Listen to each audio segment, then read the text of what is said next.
तू आइल बाड़ी तनी पानी उनी पिए के ले आव। कनिया खुश रह कनिया के तनी भे के कहली फिर रोपनी के काम लागी तनी बाज जइहन महीना दिन ले लुगरिया चढ़ डुमरिया हफ्ते दिन पर न रौरे ठीक बा फुआ जी। ई का कहत है रे माने काहे खिसियाली रे तू? हां ये दाम हंसत नीनू जी हंसबो ना करे फुआ जी तोरा के गलत लागला का? अरे ले आव पानी मीठा ले आव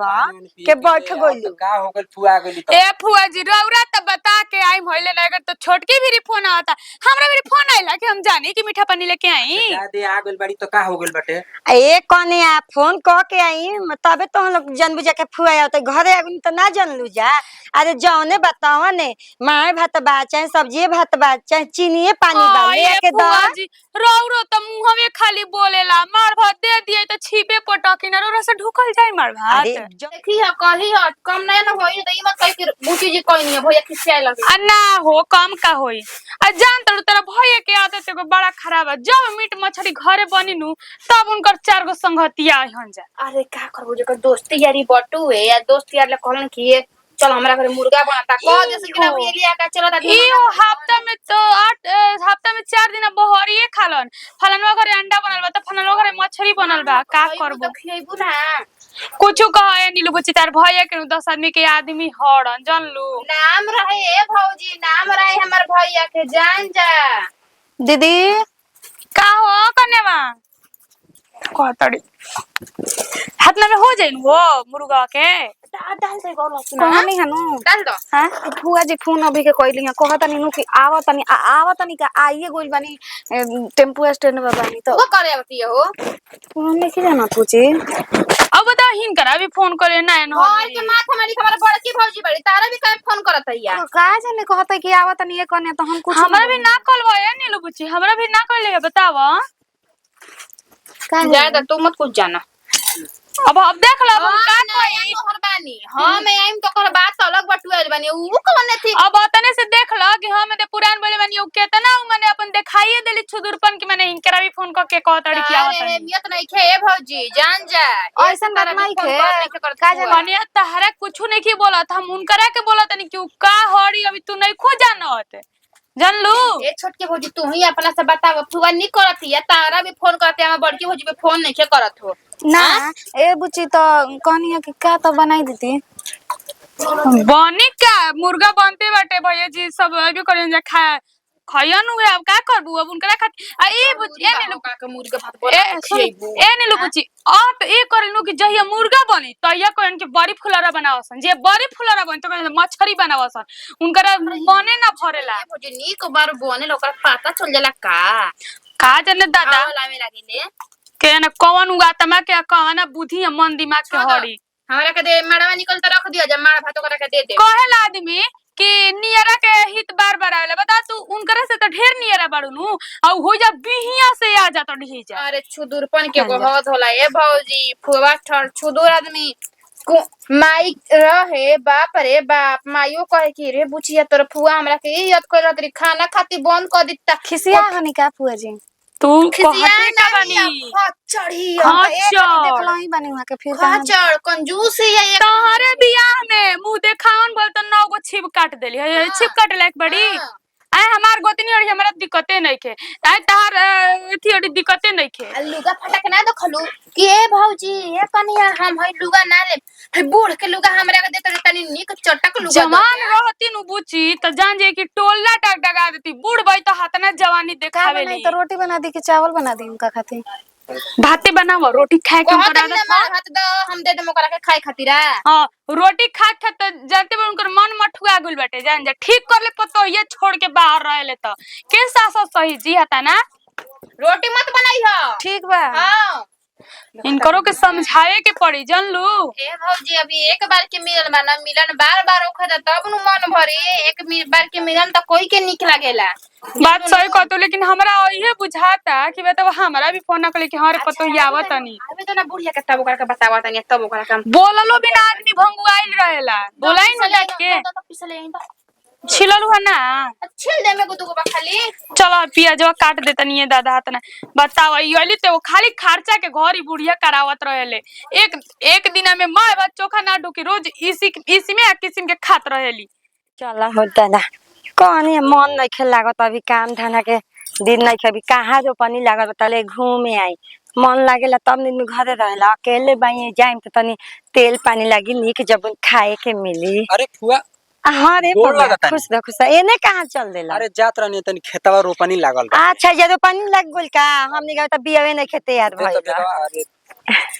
अरे बबुआ लुगा फाका बउए अच्छा कोनो बात जरूरी नहीं, बता चल जा हम चल जाइम घरे। ना ना चल तोरा के चौपा दी। अरे ऐसन हाँ बात नहीं, भतीजा ऐसन बाबा सन के जाए देखे सन जाए हाथ ले झोरा अरे निकाल लियो सन। मतलब कि तू बाटल है तू तो इहे घरवा कर रहली पहले। हाँ बबुआ रहली तो ना? पहले बा सही बात हाँ? बउए हाँ। फिर हम कहा तू माना तनी। चल चल ले ले भाई आम ले ले भाई आम के सीजन रहला नु चल त कोनो महंगा बात नहीं देला हसन तब कहनी के ना भतीजा बाबा सन हमार ले ली 2 किलो। अच्छा चल चल ले कोनो बात लेनी है नहीं, 2 किलो। समाचार कुल ठीक बा नु। हाँ बबू सब बढ़िया बा भी पानी नहीं खे लागल कनी एक खाली औरी घूम के चले आई गाँव ले। ज्यादा हम 2-4 दिन के बाद तू चली तो संग हम चल रोपनी करवा दे। ठीक है बाप तो और बढ़िया बउए चल घर चल। चला चला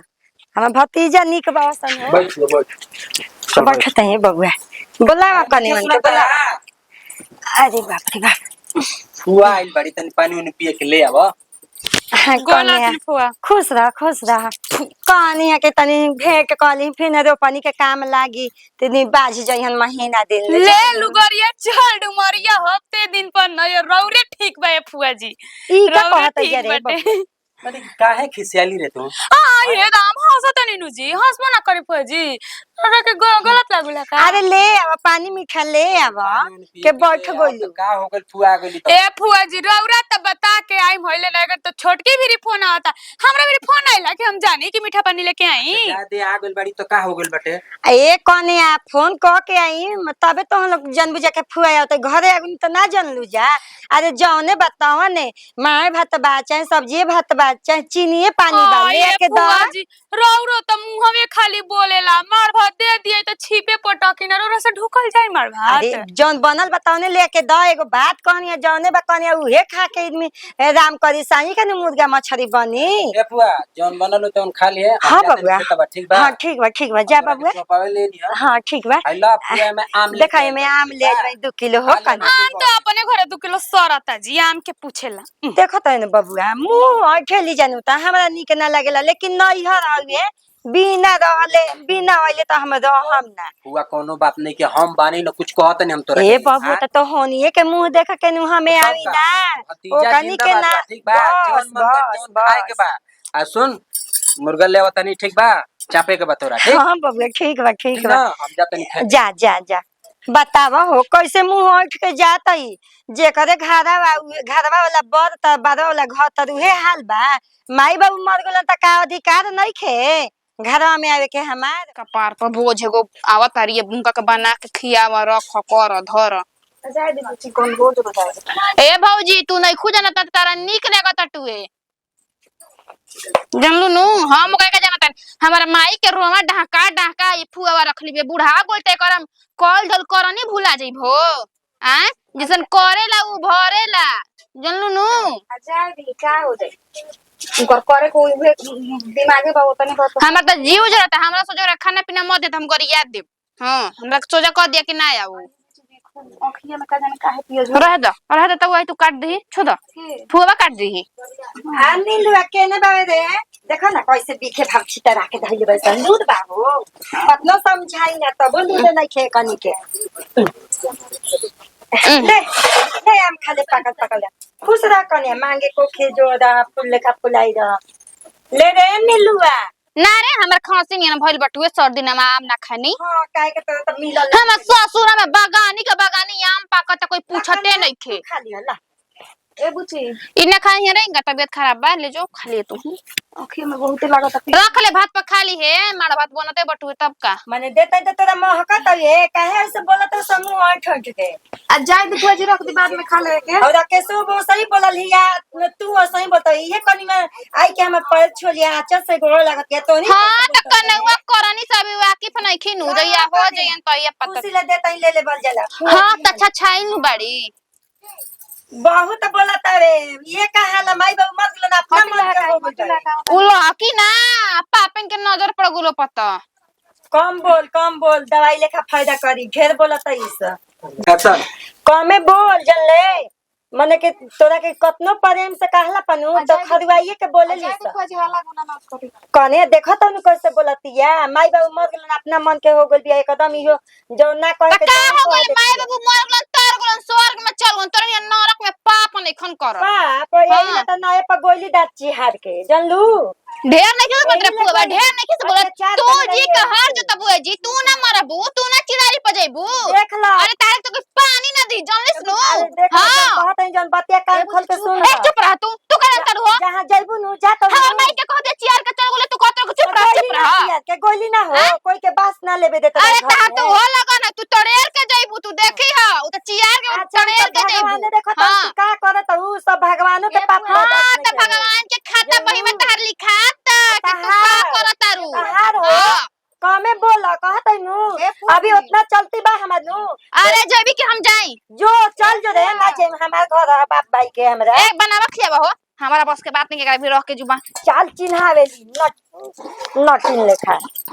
ए कोई काय हाला गुला कते जाए अच्छा कनिया तू ही बतावा कितना बोलती है बोले के चाहिए होत ना हैं बुद्धि में उतरे मतारी एक सही रहे नु के घर में आई तब एकदम गंगा गोल कइले रहे एले नए पर गोइली हो गावे सबको जाए के बा लेकिन समय ले जाए के बा बेसमय ले ना खोज ऐसे ना कोई के मरो आदमी के कहल जाला जान कहवावत ये कनिया त कहत ही हो ना त ना कहिती काहे के हम भाव जाई रहे कतनो रहे नु खराब एक असर एकरा से निके करत रहे जब तेल पानी लगाई खाए पानी दी भले मुंह फुलाई ना बोली लेकिन हमारे सेवा पानी करी आ ई कैसे बोलत है लंगटी लेखा नाचती है नेटुआइन लेखा पहिला हाला पहिला में कुछ बा आ जाए आराम से मने का के हम प्रेम से कने ए नीलुआ ले आम ले बई खा ले त कहते ना ले तो हां दीप चटोर ही यार ना एक गोल भी ससुरा में त कुल आत लाग जे लगले 6 महीना में देखी ह जनु कने ला कने ध ला खाली ह तू ना खाई कने जे बैठा तई हो बना लिए त तनी नून चीखे के दिह कने जान तो अपन घर दुआरे त मांग के खाए में का लजबा ए कने तू ही बताव चल त ये कने ले आवे जी करे बड़ी धुइया लागत बुझाता है फूटी जाई चलो गोड़ हाथ धो लेल बनी तनी खाना वाना खा के तनी बाजारे जाई तनी खा दूध ले आवा कहां बड़ू हो तनी खाना लेके आओ त का हमरा से खाए मांगत जा के अपना फुआ से मांगी काहे तू फुआ पर खिसियाल रहलू हो आय काहे ना खिसियाई जी फुआ और निमन करनिया कइले बड़ी का अच्छा जा गलती हो गल बा तो गलती के जिंदगी भर तू सेवा करबू का बोलत रहबू ऐसे ही आय काहे ना अपनी गलती के सेवा करे उ जब एगो करम ना छोड़ली हमरा नयर से एगो लुगा नहीं रे उ दिना हम भुला गेल बनी का तू लुगे पर खाली खिसियाल बाड़ू तार के बनारस जाके किन देतनी हम अपना फुआ के कीन देती उहेरा कटाइल रही हमरा नहर से उनकरा खातिर लुगा ना मिल रहे तो काहे फुआ तब से आइल बिया फुआ 2-3 दिन हो गइल तबे से तू खाली चिड़ बिड़ बात करत अड़ी तू 2-3 दिन जाइल बड़ी अगर को करम करते रहो तो दिन भर रहे के बना खाई में चल जाइन काम पर दिन भर तांडव हमने जरन करत अड़ी जाके टोला मोहल्ला में कहत अड़ी कि तेल नहीं खिसन घसत हाई नहीं खिसन करत ए जातनी त 1 क्विंटल चाउर ले जाइम उनकरे खातिर मेहनत क के रखले बाटे कहीं ना रौरा का हो गइल ले जली तो ई घरवा बाटल पहले एही जो कना लईकी रहली हां का नीलू बुची बड़ी नीलू बुची का देवे रौरा त का हो गइल दे देल करिए हां बाप रे बाप 2 रुपया के कमी नहीं बता है तना फाउ के नहीं 50,000 कमाती तो मैं रिश्तेदारी में बांट देती दियाले से भगवान जी देखेला देलन ठीक ना इतना ना बोलल जाला अपना के मत झोंकी दूगो बाल बच्चा बाओ सुनो करेंगे मत झोंकी दूसरे के सोची सब हो जाई ठीक बा चुपचाप खाना लेके आओ ना तो हम चल जे छोड़ छाड़ के ठीक बा रोरा खिसले के हमरा कोनो गम नहीं के अपना फुआ से मांगे लोला मत चलाबो भैया चलो धागा पहुंचला त हमरा ससुर हम ना रहबे जी काहे रे तू कुछ कॉल का आंख बटू अपन मरल माई के हेन तेन करावे हमरा कोनो समख नहीं के जानल नु ओसे मम्मी जी के रोज कहत रही कि भौजैया मर गेल त ठीक भइल एही से त मर गेल एही से त ओरा गेल और माई के का बुलबुला फुआ पर तू उछल रहल बड़ी रे हां काहे होता है कि फुवा ने निक हो गइल बहनिया गैर हो गइल बिया माने फुआ दुश्मन हो गइल बिया सब को खेत दी काट दी फुआ के पूरा ही में जी ना रहो हां जगरे पहुंचा खाली ललाइल रहत तड़ी उल्टा सीधा बोलत रहत तड़ी ठीक बात नहीं पूर गंभीर से रहती त उनकर चरण धोके नु आदमी पीत जी कह सके हम ही जो बेकार हो जाई हम ही दुश्मन हो जाई हम तोनी के हां ए नीलू बुची तार भैया बात समझेला ना ए भौजी त हम समझ गुल बानी हो हम जाई हम नहीं जी हमरा बस के बात नहीं खे हां जो तोरा के बोलावा त तू ये मत जो अजी गइल का जी माने फुआ के चलते अपन बहिन के एक लाख के जनमल के रौरा एथी क दे हम ए भौजी निक लगा त कह दे तोर माई चियार के चल गुल हई हो गुल हो गुल त अरे हवे खेलवाड़िया आइल बड़ी एगो बड़ी नु फुआ कहे ना तुमके शरम लागत हटे आ जाए दी भैया जी जब करा होता उहे के वजह से तो फुआ दी के पहुंचा माने फुआ एक बार गलती नहीं, कर दियली नहीं, दू बार कर दिया। गलती कर दियली माने कि तोहानी का दम कपार पर चढ़ गेल बाड़ी से तोहानी अच्छा का। सुनी हम बड़ जेठ बानी कि ना रौरा बानी कि ना होय छोटकी भी फोन करे का जरूरत रहेला के घरे में बिगाड़ा तड़ी के घर के कोई माथ मालिक नहीं थे ई आदमी जनावल चाहत टू तबे ना गांव टोला में कहे कि फलाना घरे कोनो माथ मालिक बा हम बड़ जेठ बानी हमके सहे के बा ठीक बा ना कुछ उल्टा सीधा नहीं के बोले के हम खाना वाना ना खाई जाता नहीं हम खेत ठीक बा। आई हो माई खिलौड़िया के चलते हमर मरद भूखे चल गुलन बतावा तो हम का करी हो ए भौजी सप्रत त हमरा के गुल्लू का जुला दा जाने के एगो चीज और हड़बड़ाई मत ना सब सुनल होला का हमरे के कहले हिया अरे जल्दबाजी में ना कौन फैसला कइल जाला हमरा तेज रहे के उनकरा कह दी ना हमारा रहे के पल्ली इज्जत प्यारा बा जानलू नु ए दीदी हमर तो समझे में नहीं के तू सही रौरा सब कहत रहिन जा जी हमरो के तो कुकुर लेखा बोल देता आई रही त या नीमन से बोलत रही आई अब तो बुझाते नहीं के एक कने देखो आदमी बाउर ना होला बोली या वचन या व्यवहार बाउर होखेला जानलू न त नीलू पुछियाते बताई जहिया साइल पे तेल घोसत है ना का त महला में कहत है कि नहीं खेगा साइल आके कहत ना रही रिंकी बुची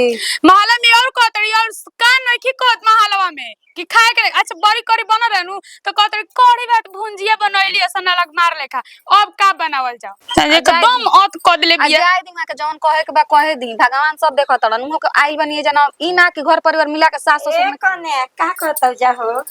बबुआ कहाँ गई खेते का जा चाहत रही हो जे गोइलन भूखे पिया से रौरा खा के आ घाई आ एथी करी आई ना के खिया के भेजेला ए कने आ कहनी के बंद तो दलो दुकान खाली देखा त बबुआ बिना खाले चल गेल दलो खाली तब लेके जाता ही खेता बापा खिया जाता बबुआ के आ इधर मई दोनों के दोनों मुंह चमका के जाता सन हो माने इहे कहाला माने जल्दी जल्दी आए से नु हमरा कैसे कहले बैसन हो ये कनी के कुछो करसन भतीजा हमारा भी नीमन बावसन हो फुआ का खइबे मुर्गा ले दी मछली ले दी अंडा ले दी आम ले दी जवन कोना ले आवे के तवन लेके घर में ध दियसन एकन के बनावे खियावे में पर्वत भइल बउए चाहत ऐसन के मत आवो अरे हम भतीजा भगवान कस के ओकन के हाथ गो बन रहो कमा सने आई त हमरा के ले आके खियावसन पियावसन है